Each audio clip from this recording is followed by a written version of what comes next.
కాంగ్రెస్ నేతలపై మాజీ ఎమ్మెల్యే రస్మయ్య ఘాటు విమర్శలు చేశారు. కాంగ్రెస్ మళ్లీ గెలిచే పరిస్థితి లేదు అన్నారు. వైఫల్యాల నుంచి దృష్టి మరల్చేందుకే వ్యక్తిగత దూషణలు చేస్తున్నారని మండిపడ్డారు. ఎందుకంటే ఈ భాష వాడుతున్నానంటే వానకాలం వచ్చిన తర్వాత చాలా మంది కుక్కలకు యాంటీ రాబిట్స్ అది వేస్తాడు, వ్యాక్సిన్ వేస్తారు.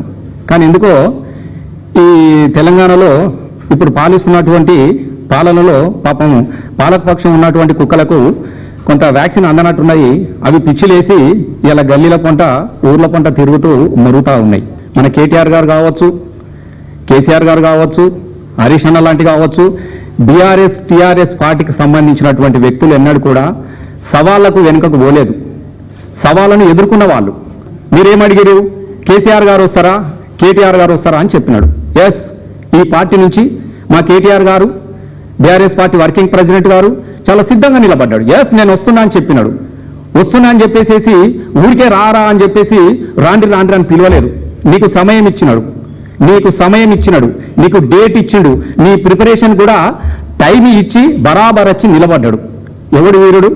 పారిపోయినోడు, పిరికి పందలాగా పోయినోడు దొంగ అవుతాడు తప్ప రమ్మని చెప్పేసి సవాలు స్వీకరించిన వాడు వీరుడు అవుతాడు.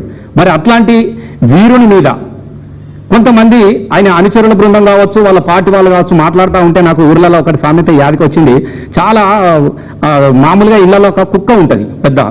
ఆ పెద్ద కుక్క ఇంట్లో నుంచి గేటు లోపల ఉంటుంది. అది బౌ అనగానే వీధిలో ఉన్న ఊరు కుక్కలన్నీ బౌ బౌ బౌ బౌ అని మరుగుతూ ఉంటాయి. ఇందిరమ్మ ఇళ్ల పేరిట కాంగ్రెస్ ఇసుక వ్యాపారం చేసుకుంటా ఉన్నది. నేను 100% చెప్తా ఉన్నా. కొంతమంది లుచ్చ మాటలు మాట్లాడే లుచ్చగాళ్లకు తెలియకపోవచ్చు కేటీఆర్ గారి చరిత్ర. అసలు తెలంగాణ జేఏసీ లేకపోతే నీ ఉనికి ఎక్కడదాన్ని నేను సూటిగా అడుగుతా ఉన్నా. నీ ముఖాలకి ఎన్నో మళ్ళీ చెప్తా ఉన్నా, ఇది చివరి పాలన, కాంగ్రెస్ పాలన. నేను మళ్ళీ తాపకి చెప్తున్నా, మరణ వాంగ్మూలాన్ని రాసిస్తా మీకు పాత్రికేయ సాక్షిగా. ఇది మళ్ళీ గెలిస్తే నా తలకాయను తీసేసి గాంధీ భవన్ కాడ వేలాగా కట్టురా. నేను మరణ వాంగ్మూలం కూడా రాత. దీని జీవితంలో ఇంకా రారు. ప్రజలు విసిగిపోయిరు.